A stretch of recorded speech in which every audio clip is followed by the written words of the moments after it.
बजरंगबली ब्रह्मचारी थे, फिर भी एक पुत्र के पिता थे। मकरध्वज के जन्म की कथा। बिना विवाह करे हुए वे पिता कैसे बने, इसके पीछे एक बहुत ही रोचक कथा है। कुछ विद्वानों के अनुसार वाल्मीकि रामायण और रामचरितमानस दोनों में मकरध्वज का कहीं उल्लेख नहीं है। पवनपुत्र श्री हनुमान जी की लीला अपरंपार है। इन्होंने अपना सारा जीवन श्री राम के शरण में बिताया और उनकी सेवा को ही अपना धर्म समझा। उन्होंने अपना पूरा जीवन ब्रह्मचारी के रूप में बिताया और कभी विवाह नहीं किया, परंतु तब भी उनका एक पुत्र था जिसका नाम मकरध्वज था। बिना विवाह करे हुए वे पिता कैसे बने, इसके पीछे एक बहुत ही रोचक कथा है। कुछ विद्वानों के अनुसार वाल्मीकि रामायण और रामचरितमानस दोनों में मकरध्वज का कहीं उल्लेख नहीं है। पौराणिक कथा के अनुसार जब लंका में माता सीता की खोज में गए हनुमान को मेघनाद ने बंदी बना लिया, तब उन्हें रावण के समक्ष लाया गया। रावण के आदेश से हनुमान जी की पूंछ में आग लगा दी गई। इसी जलती हुई पूंछ से हनुमान ने संपूर्ण लंका नगरी को जला डाला। तीव्र गर्मी से व्याकुल तथा पूंछ की आग को शांत करने हेतु हनुमान समुद्र में कूद पड़े, तभी उनके पसीने की एक बूंद जल में टपक पड़ी।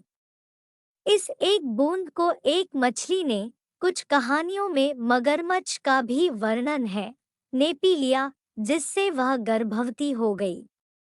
कुछ समय बाद पाताल के राजा और रावण के भाई अहिरावण के सिपाही समुद्र से उस मछली को पकड़ लाए।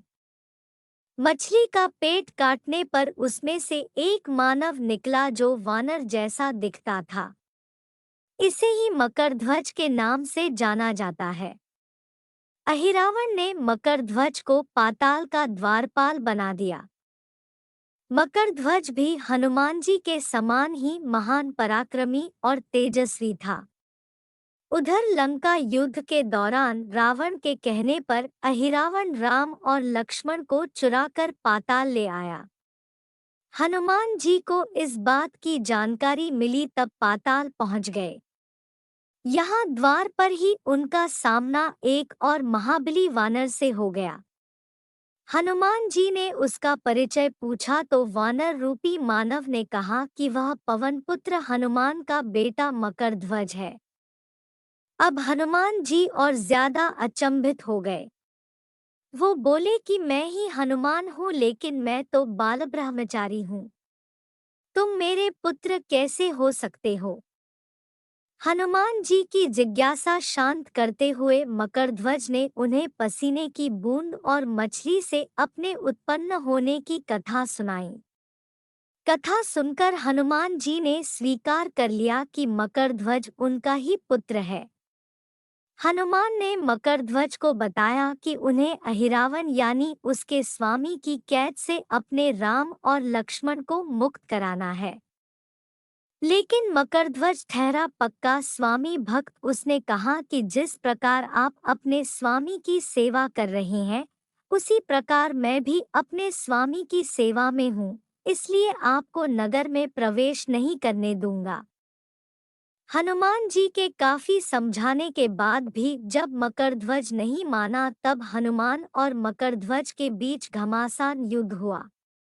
अंत में हनुमान जी ने मकरध्वज को अपनी पूंछ में बांध लिया और नगर में प्रवेश कर गए। अहिरावण का संहार करके हनुमान जी ने मकरध्वज को भगवान राम से मिलवाया और भगवान राम ने मकरध्वज को पाताल का राजा बना दिया। तो आपको यह कहानी कैसी लगी, हमें कमेंट कर जरूर बताएं और चैनल को लाइक, शेयर और सब्सक्राइब करना ना भूलें। धन्यवाद।